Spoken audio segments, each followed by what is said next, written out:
দোকান থেকে একখানা তরমুজ কিনে আনা হয়েছিল, সেটা হচ্ছে সাদা বেরিয়ে গেছে। এবার তরমুজটা তো খেতে পারছি না, কিছু একটা ইউটিলাইজ করতে হবে।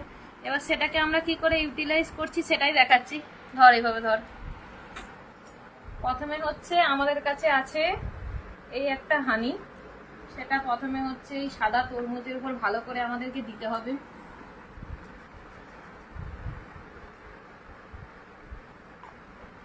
সেই কাবাবের মতো মশলা বানানোর মতো হচ্ছে।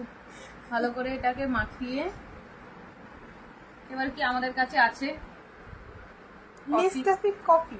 এবার কফি পাউডারটা ভালো করে দিতে হতো, ভালো করে। আর না, বেশি দেওয়া চলবে না, অনেক নাম।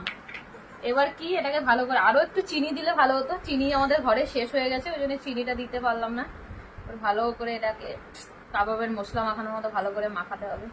ওই দিকটা দেবো না, হাতে অনেক লেগে যাবে। এবার সেই জিনিসটাকে নিয়ে